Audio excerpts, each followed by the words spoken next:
when libSSH actually depends on the libgit depends on libSSH, and it makes very easy to use it. And I create some simple initial bindings to do it, and I show you that you can now evaluate some commands on the remote device by connecting to by SSH directly from far.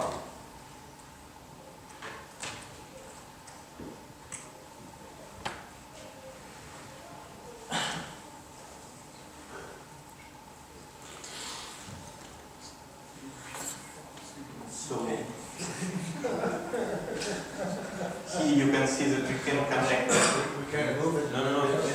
Look. Change the resolution. No. Too late.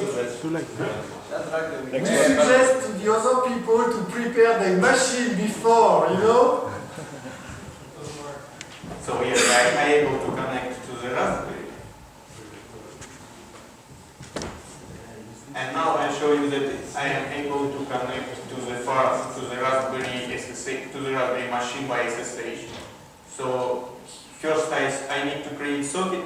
Here is some wrapper library. You can use normal sockets, so it's no problem.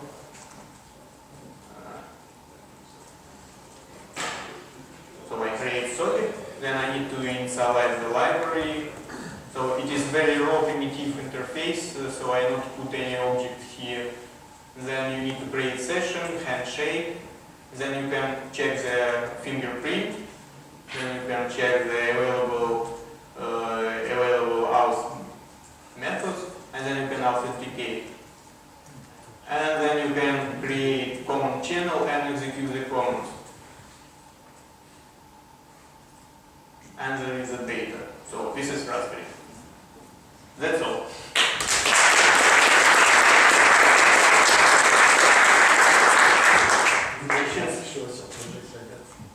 The terms I'm using come from Marvin Minsky and his work back in the 70s.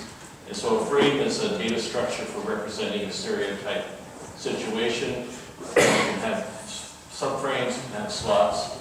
Slots are a frame has slots, and they're filled by specific instances.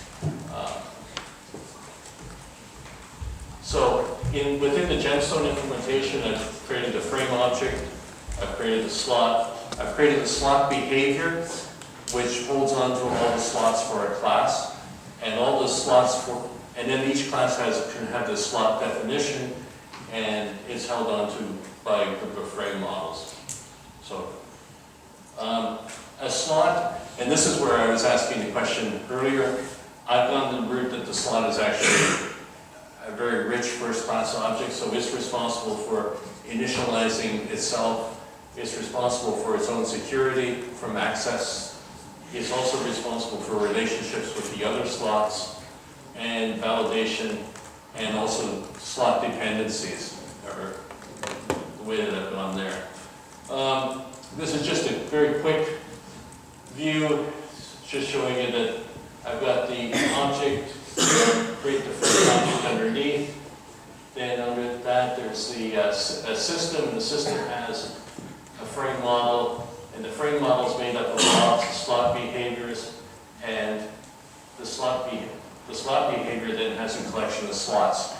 And there's one slot behavior created for each class that is inside, that has got this type of meta model. The composition of a slot, the slot class then has inside of it is using composition. It has a type, so the type is sort of common behavior that can be reused. And then there's a, sorry? Can you zoom into that or put the notes? How do you see on it's in full screen mode. How do you hide? Do you know how to hide the notes? Escape the play mode. Escape. Just press escape. Press escape the play mode. Because you are in play mode. I'm not sure. Press escape. Press escape. Yeah. Wonderful. I like this much better. I'll go back. Let me go back where to oh. 5 minutes. Okay.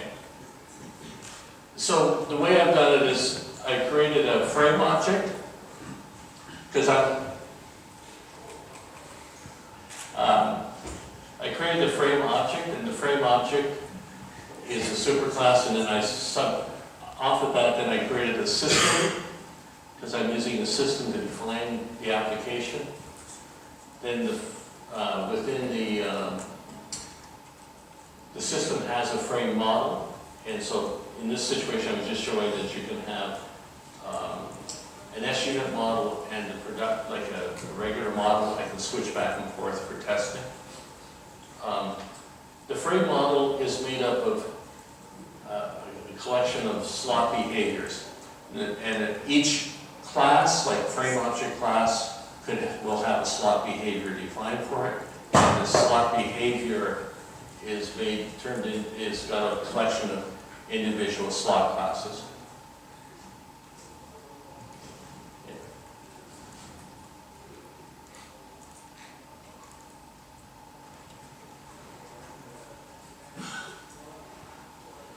So now this shows the composition of a slot. So there's a slot class. The slot class will then have a type, and the type has some core behavior that is can be reused by different types of slots. So it's a composition model. This will have things like maybe security. It will have some of the dependencies. This here will have more common stuff that's there. I'll show you a couple things later, but that's what this is for. The relationship has got to do with what type is an associate, is it an aggregate relationship, it is a non-linked relationship.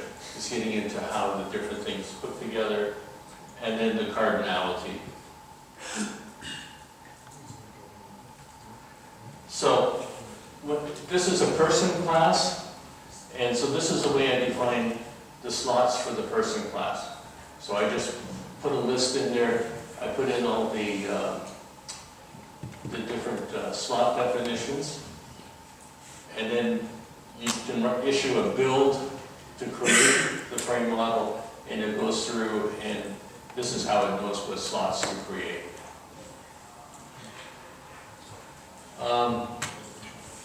This is a little, it's blurry, isn't it? But this is just showing you how you can access gender. So what you'll do is you'll go into the person, you go and find out, if you're going for the gender, you go get the gender slot, and then you're going to start walking through the different elements of the slot to go get the actual variable and bring the actual value and bring it back out. And during that time, you can apply things like security and other necessary transformations. And this one is much more complicated because this is showing the setter stuff. So when you're actually setting the value, once again, it's using the composition pattern and the relationship pattern to know, or the relationship part of the object to know how to go and update its relationships as it goes through it.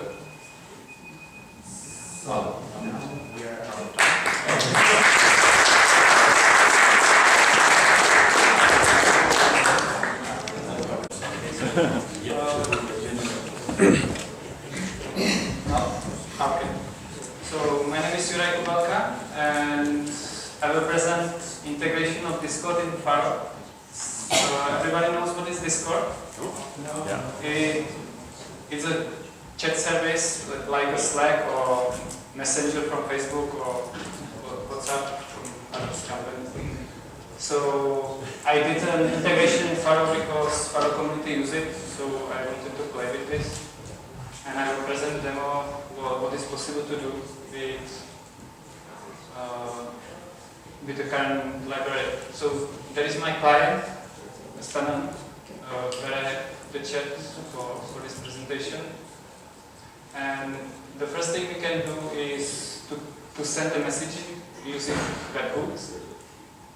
For this, we need some URL, which I already prepared. And then we can send a simple message by by executing the URL sending this message. And if we have a look on the client, then the message appears. We can do a bit more by defining, directly use it, show it here, by defining a bot's name and the icons, and using even the what's it called, markdown specification to have links and other nice things in the formats. We can also send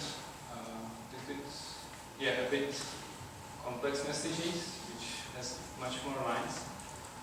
I'm not going to read it through, but the message looks like this. So it's usually the bot sends, so you can have a content with the source code, with the links. We can have a footnotes with the icons and even colors to I don't know what it can be useful for, but this is what Discord offers. We can also send us screenshots. So I made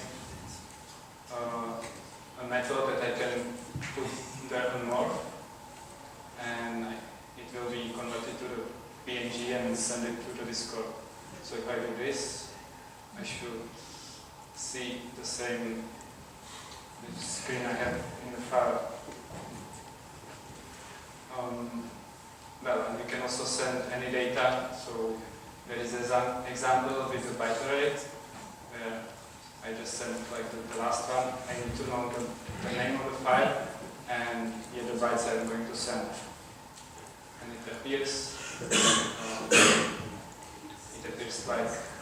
like here. So by clicking we can download it and do it whatever you want. So this is the webhook API. I think that there are a bit more things that they offer, but I didn't understand why or for what, so I didn't implement it. And the other things we can do is to connect to the Discord as a client. Currently I support just a client, like a real client, like my person. It can be also as a bot, which has more abilities compared to webhook. So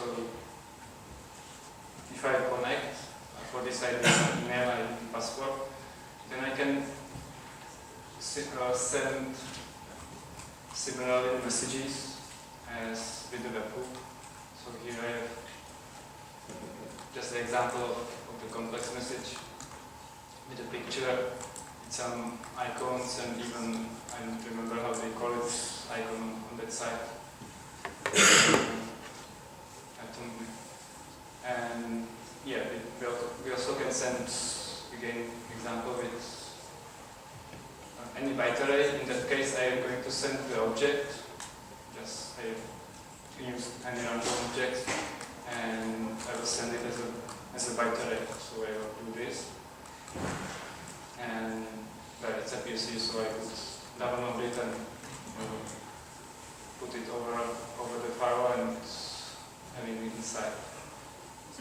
The other part we can do is receiving notification. So currently it's, so I do the connect. I don't know if you noticed that now I'm online here as this paid user. And I can listen for some announcements. So the first announcement is like the create message. So when the new message is created, then yeah, here I will inspect it. The other announcement will just be print some information in the corner of the file. So if I do, should if I ready? So if I write something, then yeah, the announcement appeared, and I have the message inspected. I don't have any UI for this currently, but yeah, I can see that this is what I received the high. And well, so now I will show some other integrations. So subscribe from this. Yeah, to simplify development, I need some. 1 minute. Okay, just one example. I have some extensions to the GT inspector, where you can see the messages, and I can see even the screenshot if it's going to be downloaded. Even the file, the byte array is sent, so I can download it by clicking here, and I can materialize it, and I have it here. And I can do a bit more advanced communication that all the inspectors and even the debugger, which I'm not going to show, has this icon sent to the client, to the Discord. So I can click on it, I can choose channel, write any message I want, and I will send it. Now we can spam Discord automatically. Yeah. From the image. So yeah, by default, the message looks like this. As it is supposed to be for to discussing some issues, there are some technical information like what version of firewall and what OS, and the screenshots of the inspector, and I have this download link. So if I click on this, and hopefully it will be opened in a few seconds.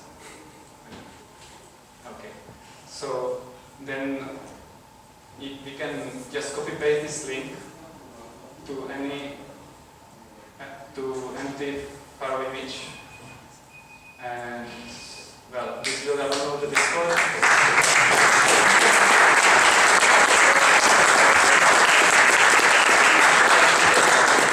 This is my entrepreneurship.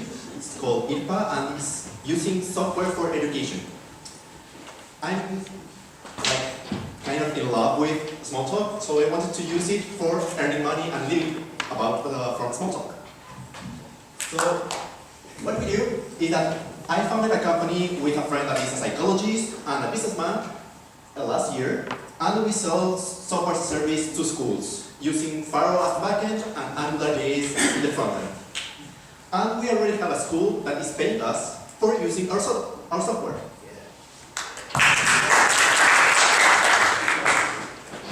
So basically, what we do?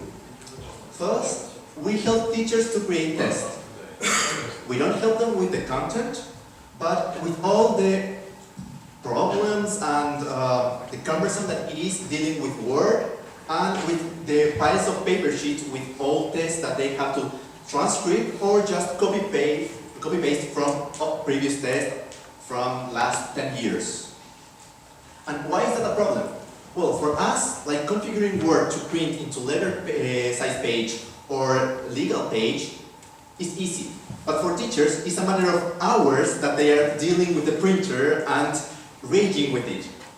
So why don't we abstract all that problems, dealing with the page size, dealing with the margins, dealing with the bar in the top that says the school name, the school logo. Just let the teacher focus on their content, on what they want to evaluate. So we create automatic PDFs and we hold the database of all previous questions and probable previous tests, so they can just click import and it's done. Shouldn't be more difficult than that. So it's easier and it's faster. Also, if the teacher builds the test with us, well, he says this is the correct answer, then we give him an answer sheet and we can scan the answer sheet. So the teacher that usually spends from 4 to 6 hours a week just grading tests can spend that time doing his work or just sleeping, because in Chile, like, teachers work more than 60 hours a week in average. So yes, they need help. And the last thing that we do is using all this data to help the schools to process and track the skills of the student. If you take a test, you just get a grade. In Chile from 1 to 7, in other countries from F to A. What does that tell you or tell the teacher? What decisions can you make to improve the education of that child? Well, not much. But we know with each question what was the intention of the teacher to evaluate. With this question, I want to evaluate the ability of evaluation or the ability of analysis. And he's failing in all analysis question, but not in the comprehension question.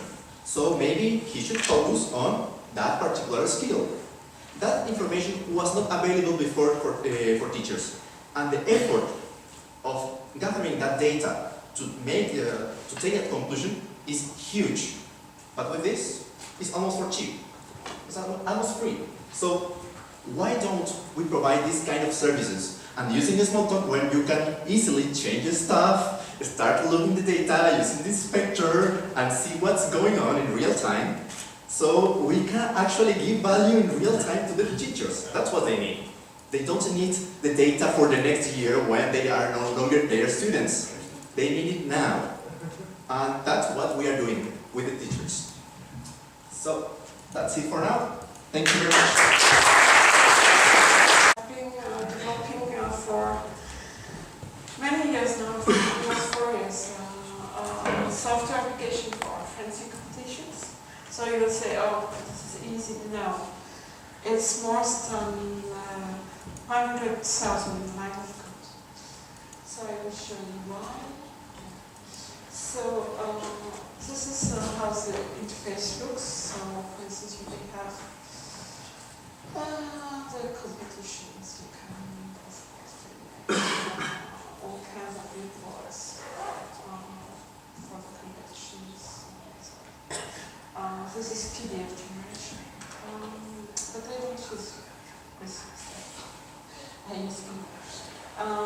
Okay, so now we have this code, and I have here services where I can start a smart target. I can start also a remote display. So this is supposedly a remote, and now it's running VisualWorks on the Raspberry. So I am able to have a big clipnation with 16, with a lot of internet files.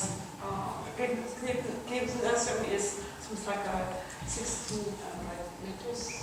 So 16 meters, yes. So it's you can have something like that. And now this year I have developed a new application, so I'm able to generate QR code. I'm sorry, yeah, I'm using my own network, so you will not be able to scan it. I'm sorry, but okay, we can try. So I will scan this code.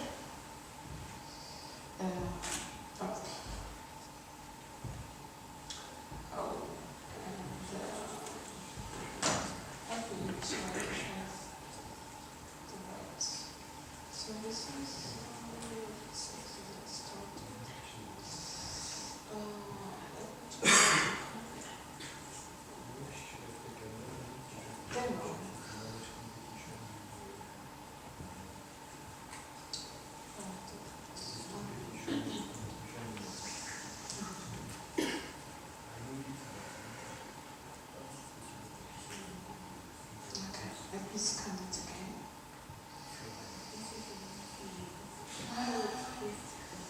It works.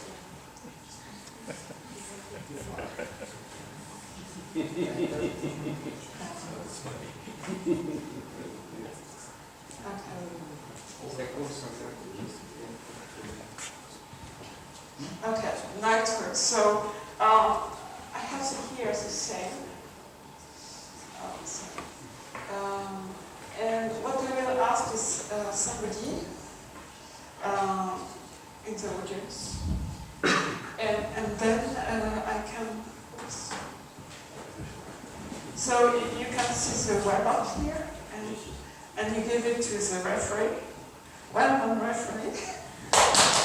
And now you can just add, plus or minus. It should be displayed right now, yes. In both. This is remote, and this is a local. And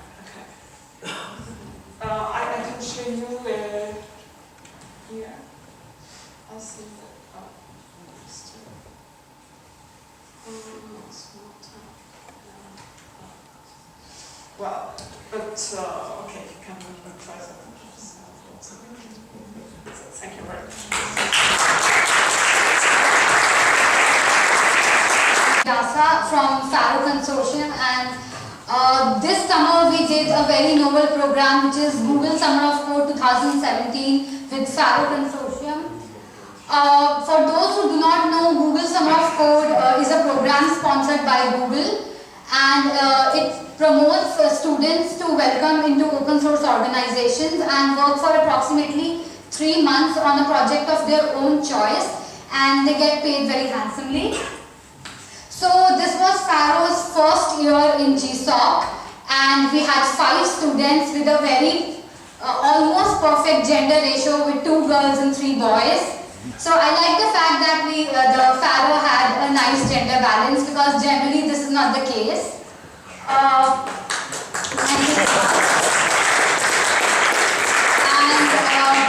This is the list of students and the projects they worked on. So there were very good projects like Faro Code Quality, Command Line Support, Fast Tables Profiler, and Data Analysis.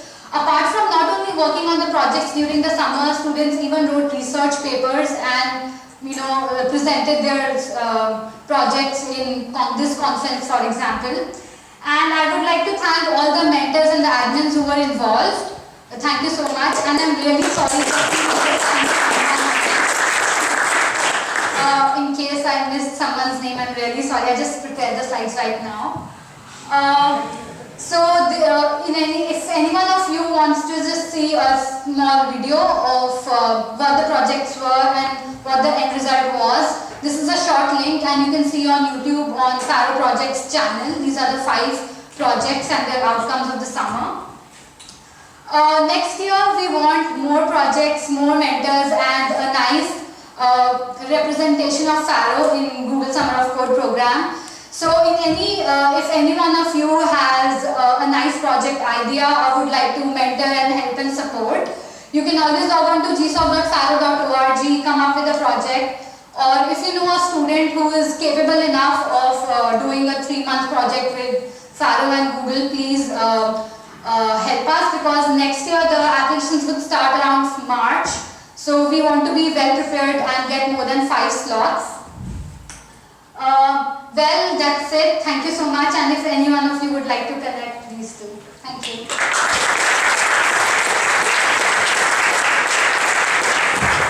Peter, and actually I have 2 projects I will show. 2? Yes, but it will be short, so. This will take more than 5 minutes. Not really. The first one is because we are now migrating in Faro to Git. It's really hard when you have complex repository to move it all and preserve the history in some way. So I wrote this tool called Git Migration, where basically I can actually show you an example. The way it works is in Monticello, you just add a repository from, say, Smalltalk.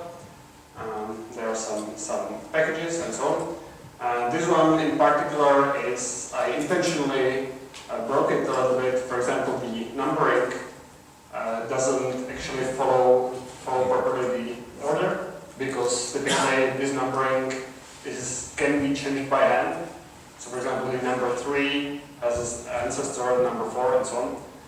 So when these kind of problems often appear in the repositories, or the number 9 actually doesn't have, the parent doesn't even exist in the repository, and so there are these kind of problems, but the tool can handle it with this.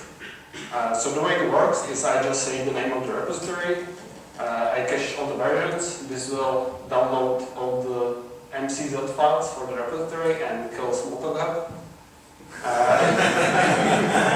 You have me.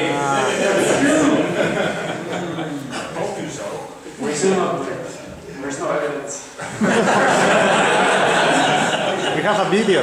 Yeah. Then I just specify some author mapping, because in Git you don't have just the name but also the email. And then I generate actually now I need to create a repository. Let's say triple.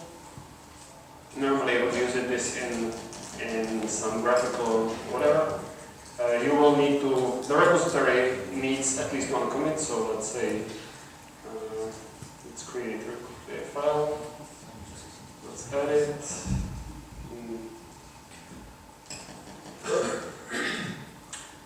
Then I'm interested in this 69.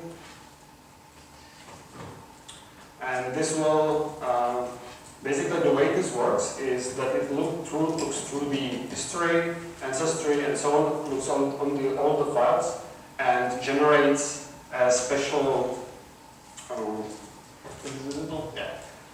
special Git file that can be very quickly imported into Git. Because normally, when you have large repository with thousands of commits, it will, trying to commit it one by one to Git will take you possibly like half an hour.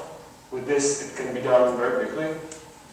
So now then I put the file, I import it, I rest the repository, and now all the commits are already in Git with the proper ancestry and so on. What's even better is that I can, there are visualizations available because everyone loves visualizations. And so for example,